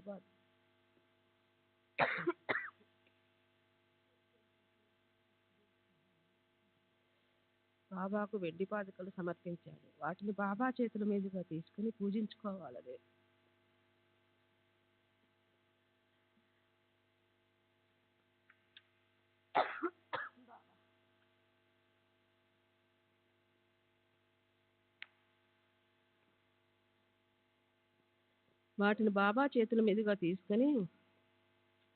పూజించుకోవాలని అతని ఉద్దేశం. కానీ బాబా వాటిని నాకు బహూకరించారు. నేను వాటిని వైద్యకు ఇవ్వడమే సరైనదనిపించి అతనికి ఇచ్చేశాను. మాధవరావు దేశపాండే కల్పించుకోవడంతో పాదుకలు తిరిగి నా వద్దకే వచ్చాయి. వైద్య వద్ద మరొక జత పాదుకలు ఉన్నాయి. బాబా స్వయంగా ఆ పాదుకలు అడిగి తీసుకుని వాటిని కూడా నాకే బహుకరించి వీటిని నీ వద్ద ఉంచుకొని పూజించుకో అన్నారు. నేను బాబా ఇవి వైద్య చేయించినవి, అతనికే చెందాలి కదా అని అడిగాను. అందుకు బాబా ప్రస్తుతానికి నీవే ఉంచుకో, కావాలంటే తర్వాత అతనికి ఇవ్వవచ్చు అన్నారు. నేను వాటిని కొద్ది రోజులు నా దగ్గరే ఉంచుకొని తర్వాత ఒక జత పాదుకలు వైద్యకు ఇచ్చాను. బాబా తమ భక్తుల ఛాందస భావాలను నిరసించేవారు. అందరినీ సమదృష్టితో చూసేవారని, బాబా చెంత అందరికీ ఒకే న్యాయమని తెలియజేసే సంఘటన ఒకటి ఉదహరిస్తాను. 1915 మే నెలలో మా అత్తగారు తదితరులతో కలిసి నేను షిరిడీ వెళ్ళాను. మేమప్పుడు సాటేవాడలో, ఆ తర్వాత కాలంలో అది చేతులు మారి నవాల్కర్ వాడ అయింది, బస చేశాము. మేమున్న వాడలోనే దాదా కెల్కర్ అను పూర్వాచార పరాయణుడైన బ్రాహ్మణుడు ఉండేవాడు. అతనికి ఉల్లిపాయలంటే అసహ్యం. ఒకరోజు ఉదయం మా అత్తగారు వంటకు ఉల్లిపాయలు తరుగుతూ ఉంది. అది చూసి కేల్కర్ ఆమెను దూషించాడు. మా అత్తగారు ఎంతో నొచ్చుకున్నారు. అలా జరిగిన కొన్ని గంటల తరువాత కేల్కర్ మనవరాలు తీవ్రమైన కంటి నొప్పితో బాధపడసాగింది. కేల్కర్ బాబా దగ్గరికి వెళ్ళి తన మనవరాలి బాధను తగ్గించమని వేడుకున్నాడు. ఉల్లిపాయలతో కాపటం పెట్టు అని బాబా చెప్పారు. కేల్కర్ ఉల్లిపాయలను ఎక్కడి నుండి తెచ్చేది బాబా అని అడిగాడు. బాబా దగ్గర ఎప్పుడూ ఉల్లిపాయలుండేవి. అందువల్ల బాబానే తనకు ఉల్లిపాయలు ఇస్తారనే ఉద్దేశంతోనే కేల్కర్ పై విధంగా అడిగి ఉండవచ్చు. కానీ బాబా ఆంతర్యం మరో విధంగా ఉంది. మా అత్తగారిని చూపిస్తూ ఈ తల్లి నడుగు ఇస్తుంది అన్నాడు. తన మనసులో అణచిపెట్టుకున్న బాధను సరైన రీతిలో పోగొట్టుకునే అవకాశాన్ని చెడుకు మంచి చేయడం ద్వారా బాబా మా అత్తగారికి కల్పించారు. తాను ఆ ఉదయమే వంటకు ఉల్లిపాయలు తరుగుతుంటే దాదా తనను దూషించాడని, తనకు ఇవ్వాలని లేకపోయినా బాబా ఇవ్వమంటే ఇస్తానని చెప్పింది. బాబా ఆదేశించడంతో మా అత్తగారు కేల్కర్కు ఉల్లిపాయలు ఇచ్చింది. మాకు సంతానం లేదు. పుట్టిన బిడ్డలు పురిటిలోనే చనిపోతూ వచ్చారు. అందువల్ల మాకు సంతానం ప్రసాదించమని మా అత్తగారు బాబాను ప్రార్థించింది. మా అత్తగారి అభ్యర్థనపై మాధవరావు దేశపాండే శ్యామ నా భార్యను బాబా వద్దకు తీసుకువెళ్ళి ఒక టెంకాయను ఆమె చీర చెంగులో వేయమని బాబాను అభ్యర్థించాడు. నా భార్యకు టెంకాయ ఇస్తున్నప్పుడు బాబా కళ్ళు చెమర్చాయి. తర్వాత బాబా నన్ను దగ్గర కూర్చోబెట్టుకుని తమ పాదాలు పట్టమన్నారు. నేను బాబా పాదాలు పడుతుండగా వారు తమ చేతితో నా వీపును నిమిరారు. బాబా నాపై చూపుతున్న కరుణకు నేను వారికి కృతజ్ఞతలు తెలుపుతూ, పిచ్చివాడు నన్ను చంపడానికి వచ్చినప్పుడు బాబా ఫోటో నా దగ్గర ఉన్నందువల్లే నేను రక్షింపబడ్డానని వారితో అన్నాను. బాబా నా మాటలు విని భగవంతుడే యజమాని, అల్లా మాలిక్ హై, అన్నీ వారి ఆజ్ఞ ప్రకారమే జరుగుతాయి అన్నారు. తర్వాత మేమిద్దరం ఆలింగనం చేసుకున్నాము.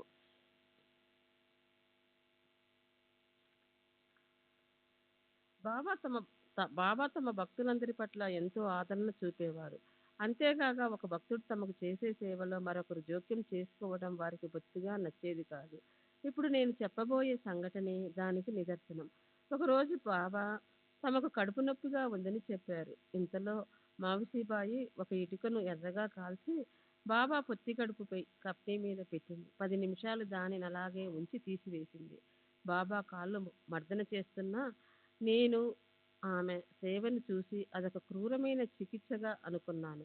తర్వాత ఆమె ఇటుకను తీసి తన శక్తినంతా ఉపయోగించి బాబా కడుపును నొక్కసాగింది. అది చూసి నేను ఓర్చుకోలేక కాస్త నెమ్మదిగా వద్దు, బాబాకు బాధ కలుగుతుంది అన్నాను. బాబా వెంటనే పో అవతలికి అని నాతో గట్టిగా అన్నారు.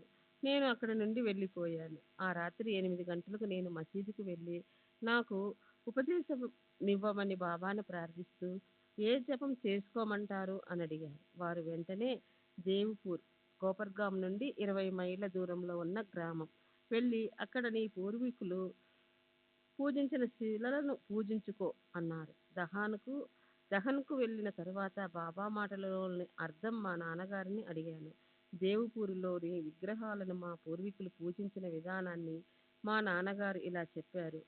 5 తరాల మునుపు మా పూర్వీకుడైన బాబా ప్రయోగుకు 60 సంవత్సరాల వయసు వరకు సంతానం లేదు. బాబా భగవత్ అను మహాత్ముని అనుగ్రహంతో కొంతమందికి సంతానం కలిగిందని అతనికి తెలిసింది. బాబా భగవత్ ఏకానాథ్ మహారాజ్ గారి శిష్యుడు. వారు చాలా అరుదుగా త్రయంబక్లోని నివృత్తినాథ్ ఆలయానికి వస్తూ ఉండేవారు. అలా వచ్చినప్పుడు బాబా ప్రయోగ సంతానం కొరకు వారిని దర్శించగా ఆయన ఆశీర్వదించి ఒక టెంకాయని ప్రసాదించారు. ఆ తర్వాత బాబా ప్రయోగకు 61 సంవత్సరాల వయసులో మగపిల్లవాడు పుట్టాడు. ఆ బాబుకి కృష్ణారావు అని నామకరణం చేశారు. ఏడాది వయసున్న ఆ పిల్లవాడిని బాబా భగవత్ దేవుపూర్ తీసుకెళ్లి జ్ఞానేశ్వరి వ్రాతపత్రిని ఇచ్చి ఆశీర్వదించి పంపారు. ఆ వ్రాతపత్రి ఎంత మహిమగలదంటే దానిని బయటికి తీసినప్పుడల్లా శుభ సంకేతాలు కనిపిస్తాయి. శ్రీ సచ్చిదానంద సద్గురు సాయినాథ్ మహారాజ్ కి జై. ఆ సద్గురు శ్రీ సాయినాథ్ నిశరత్ బాబూజీ కి జై. శ్రీ సచ్చిదానంద సద్గురు సాయినాథ్ మహారాజ్ కి జై. సద్గురు శ్రీ సాయినాథుని శరత్ బాబూజీకి జై. ఆ వ్రాతపత్రిని మా ముందుంచారు. అదే సమయంలో వీధిలో నుండి సంగీతం వినిపించింది. అప్పటి నుండి మా పూర్వీకులు బాబా భగవత్ గురు పరంపరలోని వారిని దర్శించి వారి వద్ద ఉపదేశము పొందేవారు. బాబా ఇచ్చిన ఆదేశం వల్ల అప్పటి వరకు తెలియని మా పూర్వీకులు వృత్తాంతం నాకు మా తండ్రి ద్వారా తెలిసింది. 1916లో బాబా అనుగ్రహంతో నేను జలగండం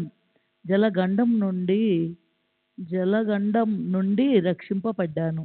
అప్పుడు దహనాలో ప్లేగు వ్యాపించి ఉంది. నేను ఆఫీసుకు వెళ్లేందుకు ఒక చిన్న సముద్రపు పాయను దాటి వెళ్ళవలసి వచ్చింది. ఒకరోజు ఆఫీసు నుండి ఆలస్యంగా బయలుదేరాను. అప్పుడు పాయను దాటడానికి పడవది ఏదీ లేదు. ఒక పిల్లవాడి సాయంతో దోణిలో సముద్రపు పాయను దాటుతున్నాను. నేను ఒకవైపుకు కొద్దిగా వాలినందున దోణి తలక్రిందులయ్యింది. మేము నీటిలో పడిపోయాము. నన్ను కాపాడమని ఆర్తిగా బాబాను ప్రార్థించాను. దోణి నడిపే పిల్లవాడు గజ. ఇతడిగాడు చాలా చురుకైనవాడు. నేను నీటిలో మునిగిపోతున్న సమయంలో దూరంగా నిలిచి ఉన్న ఓడ నుండి నీటిపై తేలుతున్న త్రాడును నా వైపు విసిరి పట్టుకోమన్నాడు. ఆ పిల్లవాడి అరుపులు విని ఓడలోని వాళ్ళు ఒక పడవను పంపి మమ్మల్ని రక్షించారు. బాబా నా భార్యకు టెంకాయ ప్రసాదించి ఆశీర్వదించిన తర్వాత 1919లో మాకొక మగబిడ్డ కలిగాడు. వాడు మూలా నక్షత్రంలో పుట్టాడు. మేము వాడిని కాలురామ్ అని పేరు పెట్టాము. వాడు 8 సంవత్సరాలు మాత్రమే జీవించాడు. కాలురామ్కి 3వ సంవత్సరము 1921లో రాగానే మూలా నక్షత్రం ప్రభావం వల్ల పిల్లవాడి తల్లి నా మొదటి భార్య చనిపోయింది. నా భార్య చనిపోతుందని తెలిసే టెంకాయ ప్రసాదించేటప్పుడు బాబా కన్నీరు కార్చారని మాకు అర్థమైంది. కానీ ప్రజ్ఞావంతుడు యోగం కలిగిన బాలునికి జన్మమిచ్చినందుకు మా భార్య వినియోగ బాధ కాస్త ఉపమించింది. కాలురామ్ 3 సంవత్సరాల వయసున్నప్పుడే రామ్ హరే రామ్ మంత్రాన్ని జపించడము మొదలుపెట్టాడు. హరి విజయంలోని విషయాలు కథలుగా చెప్పడము ప్రారంభించాడు. మా ప్రక్కన ఇంట్లో హెగ్గే అను భక్తుడు పండితుడు ఉండేవాడు. అతనింట్లో ప్రతిదినము హరి విజయము పారాయణం చేయబడేది. కాలురామ్ ప్రజ్ఞావంతుడే కాక తన గత జన్మల స్మృతులను పూసకొచ్చినట్లు చెప్పేవాడు. కాలురామ్తో పరిచయం ఉన్న వారందరూ వాడి ప్రతిభను చూసి సంబరాచరణలకు లోనయ్యేవారు. హెగ్గే కాలురామ్ను క్షుణ్ణంగా పరిశీలించి అతను శ్రీకృష్ణుని చెలికని అవతారంగా ప్రకటించాడు. అతని భావనకు తగినట్లు కాళూరాం తను శ్రీకృష్ణునితో కలిసి ఆడిన ఆటలు, చేసిన వెన్న దొంగనలు కళ్ళకు కట్టినట్టుగా వర్ణించేవారు. కృష్ణుడు నన్నెప్పుడు ఏడిపించేవాడు, అందుకు నేనొకసారి అతని తొడను గిల్లాను అని చెప్పేవాడు. ఒకసారి కృష్ణుడు నా వీపుపై ఎక్కి ఉట్టిపైనున్న పెరుగు కుండను నాపై బొర్లించాడు. ఇంతలో ఆ ఇంటి గోపిక వచ్చింది. ఇలా కృష్ణ లీలలు వర్ణిస్తూ ఉండేవాడు. వీడి మాటలు విన్న తర్వాత హెగ్గే చెప్పిన మాటలు నిజమేనని అనిపించింది. హెగ్గే ఇంటిలో ఆ రోజు జరిగే పారాయణంలో వచ్చే విషయాలు ముందే వివరించేవాడు. ఒకరోజు వాడు తలకు ముసుగు వేసుకొని ఒక మూల కూర్చొని ఉండడం గమనించాను. కాలు ధ్యానమగ్నులైనట్లు నిశ్చలంగా కూర్చొని ఉన్నాడు. వాడి కళ్ళను నాకు కనిపించనివ్వకుండా తలపై వేసుకున్న ముసుగు కప్పివేసింది. నేను వెళ్ళి ముసుగు తొలగించాను. వాడి కనుపాపలు పైకి తిరిగి ఉన్నాయి. ముసుగెందుకు తీసుకున్నావని అడిగాను. నేను ఎప్పుడూ ఇలాగే చేస్తుంటాను అన్నాడు. ఎందుకు ఇటువంటి సాధన చేస్తున్నావని అడిగాను. అందుకు వాడు నవ్వాడు. వాడి వయసుకి మించిన పరిణతికి నేను ఆశ్చర్యపోయాను. ఒక్కసారి సందేశ్ మాసపత్రిక తెమ్మన్నాడు. నేను తెచ్చి ఇచ్చాను. దాని ముఖ చిత్రము శ్రీకృష్ణునిది. శ్రీకృష్ణుని చుట్టూ ఓం ప్రణామం అని ముద్రించబడి ఆకర్షణీయంగా ఉంది. కాళూరాం దానిని కత్తిరించి గోడకు అంటించాడు. దానిలోని ఒక ప్రకటన ఉంది. హజ్ మాస్టర్స్ వాయిస్, తన యజమాని సర్వం గ్రామ్ఫోన్ రికార్డుల ప్రకటన. అది ఆ ప్రకటనలోన గ్రామ్ఫోను ముందు కూర్చొని ఉన్న కుక్క బొమ్మ ముద్రించబడి ఉంది. అప్పుడు మా ఇద్దరి మధ్య సంభాషణ ఇలా జరిగింది. కాళూరాం: ఇదేమిటి? నేను: గ్రామ్ఫోన్ రికార్డు, వారిచ్చిన ప్రకటన. కాళూరాం: ఇది శ్రీకృష్ణుడు ఇచ్చిన ప్రత్యేక సందేశము. నేను: ఏమిటి ప్రత్యేక సందేశము? కాళూరాం: కుక్క ఏం వింటుంది? నేను: గ్రామ్ఫోన్లో నుండి వచ్చే సంగీతాన్ని. కాళూరాం: కుక్క తన యజమాని సర్వం వింటుంది. దాన్ని చూడు. అది నిశ్చలంగా కూర్చొని ఎంత శ్రద్ధగా వింటుందో. మనం కూడా నిశ్చలంగా ఉండాలి. చూడు, నేను ఎలా కూర్చొని ఉన్నానో నువ్వు కూడా అలాగే కూర్చొని ఏకాగ్రతతో వినాలి. అప్పుడు నీకు బాబా స్వరము వినిపిస్తుంది. నేను నీకు బాబా స్వరము ఎలా తెలుసు? కాళూరాం: నాకు తెలుసు, కానీ నీకు చెప్పను. అనుభవం ద్వారా నువ్వే తెలుసుకో. శ్రీ సచ్చిదానంద గురు సాయినాథ్ మహారాజ్ की जय. सदगुरु श्री साईनाथ महाबूजी की जय. కాళూరాం రామ్ హరిరామ్ మంత్రాన్ని జపించటమే కాక కాగితాలపై కూడా రాస్తూ ఉండేవాడు. ఆ కాగితాలు నా దగ్గర ఎన్నో ఉండేవి. ఒకసారి శ్రీ ఉపాసిని బాబా అందేరి వచ్చినప్పుడు తమకు అవి కావాలన్నారు. వారికి ఆ కాగితాలన్నీ ఇచ్చాను. 1924లో గాడ్గి బాబా వంటి మహాత్ములు ఎందరో కాళూరాంను చూడటానికి మా ఇంటికి వచ్చారు. 1926లో కాళూరాంకు శరీరం అంతా నీరు చేరి తీవ్ర అనారోగ్యానికి గురయ్యాడు. మేము వాడికి బాబా ఊది మాత్రమే ఇచ్చాము. కానీ వ్యాధి కొంతకాలం కొనసాగింది. వైష్ణవులకు పర్వదినమైన ఒక కార్తీక శుద్ధ ఏకాదశి నాడు ఎంతో భక్తిపూర్వకంగా జరుపుకునే పర్వదినము. కాళూరాంకు అంతిమ గడియలు సమీపించాయి. నన్ను తన ప్రక్కకు పిలిచి జ్ఞానేశ్వరి తెమ్మన్నాడు. అందులో 13వ అధ్యాయాన్ని తెరిచాడు. అటువంటి బిడ్డను పోగొట్టుకున్నందుకు నాకు దుఃఖం ఆగలేదు. కాళూరాం నన్ను ఓదార్చుతూ, ఇందులో దుఃఖించేందుకు ఏముంది? ఈ 13వ అధ్యాయాన్ని పెద్దగా చదువు. నేను ఈరోజు వెళ్ళిపోతున్నాను అన్నాడు. దుఃఖభారంతో నేను చదవలేకపోయాను. అప్పుడు ఆ పుస్తకాన్ని తన ముందుంచుకొని తుది శ్వాస విడిచాడు. అట్లా పసితనంలోనే చనిపోవటం ఎంతో విచారకరమైనప్పటికీ కాళూరాంకు ఉత్తమ జీవితానికి కార్తీక ఏకాదశి నాడు యుక్తమైన ముగింపు లభించింది. ఆ విషయం బాబాకు ముందే తెలుసు. కాబట్టే 1918లో మాకు టెంకాయ ప్రసాదిస్తూ కన్నీరు కార్చారంటే అందులో ఆశ్చర్యమేముంది? బాబా అనుగ్రహం వల్ల నా వంశం నిలబడింది. 1922లో అంటే కాళూరాం తల్లి చనిపోయిన మరుసటి సంవత్సరం నా తల్లిదండ్రులు నాకు రెండవ వివాహం చేయటానికి సంబంధాలు వెతకసాగారు. 2 సంబంధాలు వచ్చాయి. ఒకటి ధనవంతులది, రెండోది పేదవారిది. మొదటి అమ్మాయికి రూ. 600 వరకు కట్న కానుకలు ఇవ్వటానికి సిద్ధపడ్డారు.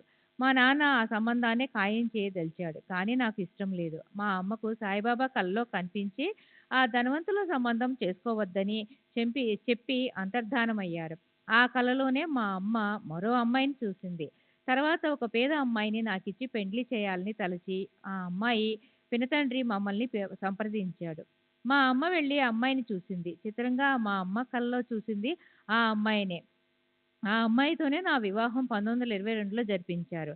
మాకు చాలామంది సంతానం కలిగారు. బాబా ఆశీస్సుల వల్ల వాళ్ళందరూ క్షేమంగా ఉన్నారు. బాబా ఆశీస్సులు అని నేను మాట వరుసకి చెప్పటం లేదు. బాబా నన్ను రక్షించిన విధంగానే నా పిల్లలను కూడా ఎలా రక్షించారో తెలియచేస్తాను. 1926లో నా కుమారుడు సాయినాథ్ ఉరఫ్ హరేశ్వర్కు 9 నెలల వయసుంటుంది. కాళూరాం టపాసులు, బెంగాల్ అగ్గిపుల్లలు తెచ్చుకున్నాడు. వాటిని పిల్లలందరూ కలిసి కాల్చుకుంటున్నారు. ఒక పిల్లవాడు కాల్చిన అగ్గిపుల్ల ఒకటి విసిరేశాడు. అది సాయినాథ్‌పై పడి వాడికి తొడిగిన బట్టలు అంటుకొని రాజుకోసాగాయి. పిల్లలు ఆ ప్రమాదాన్ని గమనించకుండా ఆడుకుంటున్నారు. నా భార్య క్రింద వాకిట్లో ఏదో పనిలో ఉంది. అకస్మాత్తుగా ఒక ఫకీరు ఆమె ముందు ప్రత్యక్షమై చేతితో మిద్దెను చూపిస్తూ అక్కడ ఏం జరుగుతుందో చూడు అన్నాడు. ఆమె పరుగున మిద్దెపైకి వెళ్లి సాయినాథ్ బట్టలు అంటుకొని ఉండటం చూసింది. వెంటనే సమయస్ఫూర్తితో మంటలు వ్యాపించకుండా బట్టలను పట్టుకొని చేతులతో నలిపి మంటలను ఆర్పివేసింది.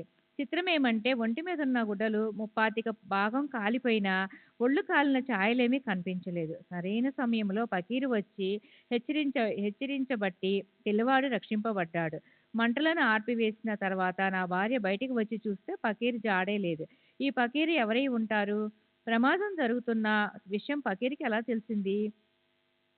జాగరూకతతో నా పిల్లలను గమనిస్తూ చివరి క్షణంలో తల్లిని పంపి వారిని కాపాడవలసిన అవసరం ఆ ఫకీరుకి ఏముంది?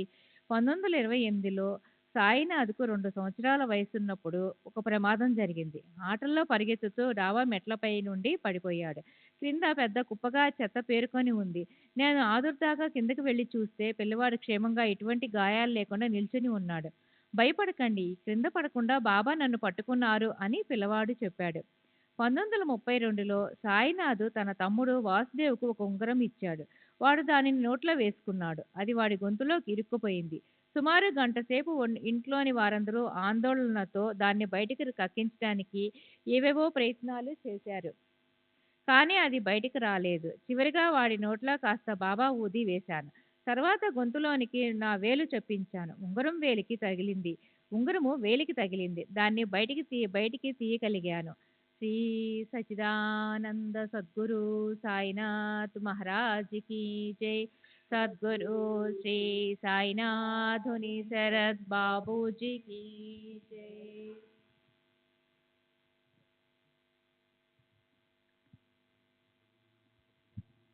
సద్గురు సాయినాథ్ మహారాజ్ కీ జై.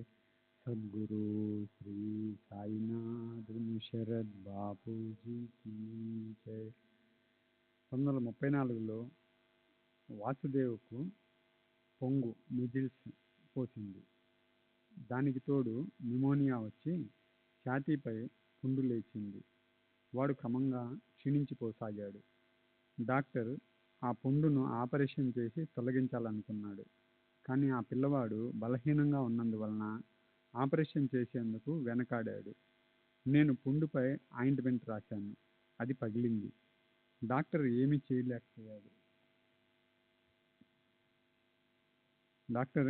చేయలేకపోయాడు. నేను ఈ డాక్టర్ను గాక నా డాక్టర్ అయిన శ్రీ సాయిబాబానే నమ్మదలిచాను. బాబాను ధ్యానించి పుండుపై ఊది రాశాను. అప్పుడు డిప్యూటీ కలెక్టర్ శ్రీ వసంతరావు మాధవ్ జాదవ్ నేను చేస్తున్నదంతా గమనించి విస్తుపోయాడు. నువ్వు చేస్తున్న ఈ ఊదీ చికిత్స వల్ల పుండు మానుతుందని అనుకుంటున్నావా అని అడిగాడు.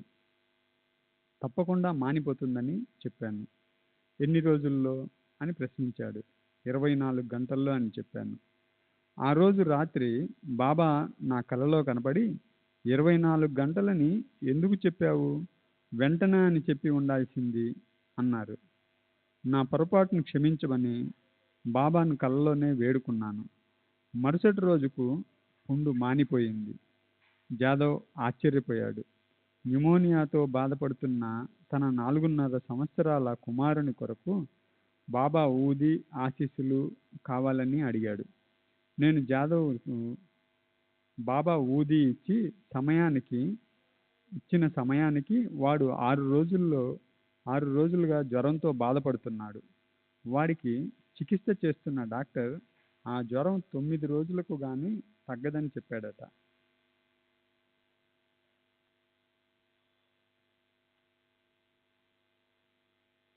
కానీ ఊది వాడిన మరుసటి రోజుకల్లా జ్వరం తగ్గిపోయింది. జాదవ్ కృతజ్ఞతాపూర్వకంగా 7 రూపాయలు ఇచ్చి శ్రీ సాయిబాబా సంస్థానకు పంపమని కోరాడు. శ్రీ సచ్చిదానంద సద్గురు సాయినాథ్ మహారాజ్ కీ జై. సద్గురు శ్రీ సాయినాథుని శరద్ బాబూజీ కీ జై. కిందటి ఏడాది 1935లో ఒకరోజు మా ఇంట్లో స్టవ్ పై పాలు మరిగిస్తున్నాను. నా 2 ఏళ్ల కుమారుడు ఆనంద్ పరిగెత్తుకుంటూ వచ్చి కాళ్లకు కర్ర తట్టుకొని స్టవ్ పై పడ్డాడు. సాధారణంగా అలాంటి సమయంలో మరిగిన పాలు పైన పడి చర్మం బొబ్బలెక్కడమో బట్టలు అంటుకొని కాలడమో జరుగుతుంది. కానీ బాబా కృప వలన ఏ హాని జరగలేదు. స్టవ్ ఒక ప్రక్కకు, పాలగిన్నె మరో ప్రక్కకు ఎగిరిపడ్డాయి. మధ్యలో వీడు పడ్డాడు. అలా బాబా ప్రమాదం నుండి తప్పించారు. ఈ సంవత్సరం అంటే 1936 వాసుదేవ్ అతని తమ్ముడు కలిసి అల్మారాలు వెతుకుతుండగా బిళ్ళలున్న ఒక పెట్టె కనిపించింది. అవి పిప్పర్మెంట్లు అనుకొని కొన్ని తమ్ముడికి ఇచ్చి కొన్ని తన నోట్లో వేసుకున్నాడు. అవి ఒకటిగా ఉన్నందువల్ల తినలేక వాడు నాలిక వెళ్ళబెట్టి ఏడవసాగాడు. నా భార్య వచ్చి వాడు సున్నం తిన్నాడు అనుకొని తన వేలుతో వాడి నోట్లో ఉన్నదంతా తీసివేసింది. ఏమి తిన్నావని అడిగితే ప్రక్కన చిన్న పెట్టెను చూపించాడు. అవి దీపావళి సమయంలో పిల్లలు కాల్చుకునే పాము మందు బిళ్ళలు. ఆ బిళ్ళలను ముట్టిస్తే వాటి నుండి బుసబుసమని పంపులు తిరుగుతూ పాములు లాంటి కుబుసాలు వస్తూ ఉంటాయి. వెంటనే వాటిని తీసుకొని డాక్టర్ దగ్గరికి వెళ్ళాను. డాక్టర్ విష పదార్థం అంతా వాంతి అయ్యేందుకు మందిచ్చాడు. కానీ వాంతి కాలేదు. నేను వాడి నోట్లో ఊది తీర్థం పోశాను. కాసేపటికి వాడికి వాంతి అయ్యింది. కడుపులో ఉన్న విష పదార్థం అంతా బయటకు వచ్చేసింది. పిల్లవాడు కాస్త కోలుకున్నాడు. ఇదంతా అయిన తర్వాత వాడు తన తమ్ముడికి కూడా బిళ్ళలో ఇచ్చినట్లు చెప్పాడు. దాన్ని కొద్దిగానే తిన్నందువల్ల వాడికి ఏమీ కాలేదు. అయినప్పటికీ మేము బాబాను స్మరించి వాడికి కూడా బాబా ఊది తీర్థం ఇచ్చాం. వాడు కూడా వాంతి చేసుకున్నాడు. క్యాషియర్గా పనిచేస్తున్న ఒక అతని ఆఫీసు ఖాతాలో గత సంవత్సరం 3,500 రూపాయలకు లెక్క తేలలేదు. అంటే లోటు కనిపించింది. ఆ మొత్తాన్ని అతనే కాజేశాడని అతనిపై నేరం మోపబడింది. ఆపదలో ఉన్న ఆ క్యాషియర్ని ఒక స్నేహితుడు నా దగ్గరకు పంపాడు. క్యాషియర్ సాయిబాబాను ఒక మహమ్మదీయునిగా భావించడం వల్ల వారి పట్ల అయిష్టత ఉండేది. నేను అతనికి సాయిబాబా యొక్క మహిమలను గురించి చెప్పి అతన్ని కాపాడగలవారు బాబా ఒక్కరే అని వెంటనే షిరిడీ వెళ్ళి వారిని క్షమించమని అర్థించి సహాయం కొరకు ప్రార్థించమని చెప్పాను. నా సలహా మేరకు అతను షిరిడీ వెళ్ళాడు. బాబా ఫోటోను తెచ్చుకొని తగుడిమేర నాయక్ సహాయంతో దాన్ని ఒక సమాధిపై పెట్టి ఆర్తిగా ప్రార్థించాడు. తర్వాత ఫోటోను తీసుకొని షిరిడీ నుండి తిరిగి వచ్చాడు. అప్పటి నుండి అతని పరిస్థితులు మెరుగుపడసాగాయి. ఆఫీసు ఖాతాలు తగ్గిన 3,500 రూపాయలు జమకట్టడానికి అతనికి 8 రోజులు గడువు ఇచ్చారు. అతను సకాలంలో డబ్బు చెల్లించాడు. ఆ విషయం అంతటితో సమస్యపోయింది. అతను అనుకున్నట్లు అతన్ని విచారించడం కానీ ఉద్యోగం నుండి తొలగించడం కానీ జరగలేదు. వీసీ చిట్నీస్ అనే అతనికి కూడా బాబా నుండి ఇదే విధమైన సహాయం అందింది. చిట్నీస్ తనను ఉద్యోగం నుండి తొలగించిన తర్వాత నా దగ్గరకు వచ్చాడు. నేను అతడి బరువు బాధ్యతలన్నీ బాబాపై మోపి షిరిడీ వెళ్ళి వారిని ప్రార్థించమని చెప్పాను. అతను అలాగే చేశాడు. తర్వాత అతనిని తిరిగి ఉద్యోగంలో చేర్చుకున్నారు. నా కుటుంబ సభ్యులు సద్గతి పొందడానికి బాబా ఎలా సహాయపడ్డారో తెలియజేస్తాను. నా తల్లిదండ్రులు సాయిబాబా భక్తులు. శ్రీ సచ్చిదానంద సద్గురు సాయినాథ్ మహారాజ్ కీ జై. సద్గురు శ్రీ సాయినాథ్.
श्री सच्चिदानंद सद्गुरु साईनाथ महाराज की जय।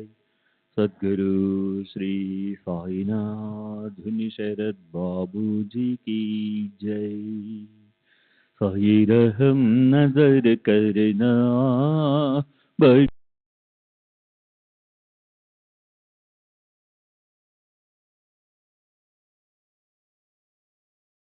का पालन करना।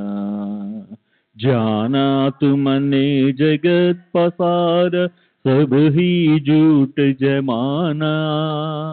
जाना तुमने जगत पसार सब ही झूठ जमाना।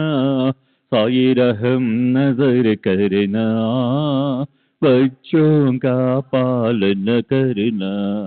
साई रहम नजर करना बच्चों का पालन करना। मैं अंधा हूँ बंदा आपका मुझसे पथ दिखलाना। मैं अंधा हूँ बंदा आपका मुझसे पथ दिखलाना।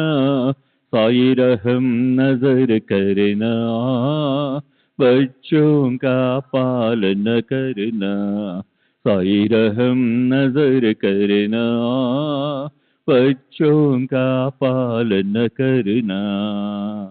दासगणों कहे अब क्या बोलूं थक गई मेरी रसना। दासगणों कहे अब क्या बोलूं थक गई मेरी रसना। साई रहम नजर करना बच्चों का पालन करना। साई रहम नजर करना बच्चों का पालन करना। रहमो नजर करो अब मोरे साई।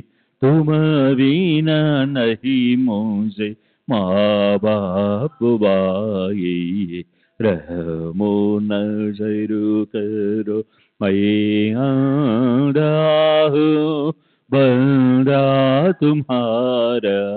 मैं आंधा हूँ बंदा तुम्हारा। मैं ना जानू, मैं ना जानू, मैं ना जानू, अल्लाह इलाही, रहमो नज़र करो, रहमो नज़र करो, अब मोरे साई, तुम बिना नहीं मुझे माँ बाप भाई, रहमो नज़र करो, काली जमाना मैंने गमाया, काली जमाना मैंने गमाया, साथी आखिर का, साथी आखिर का, साथी आखिर का,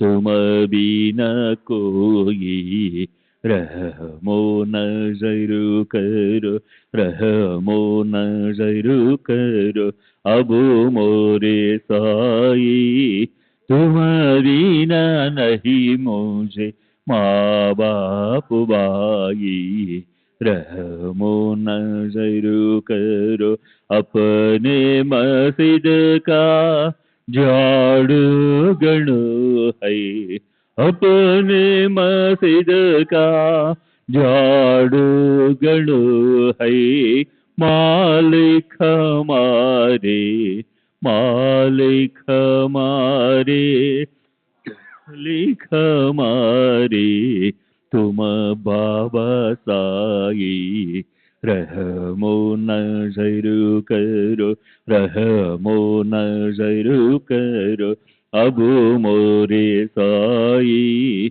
तुम बिना नहीं मुझे माँ बाप भाई, रहमो नज़र करो। श्री सच्चिदानंद सद्गुरु साईनाथ महाराज की जय। सद्गुरु श्री साईनाथ निशरद बाबू जी की जय।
श्री सच्चिदानंद सद्गुरु साईनाथ महाराज की जय। सद्गुरु श्री साईनाथुनि शरद बाबू जी की जय।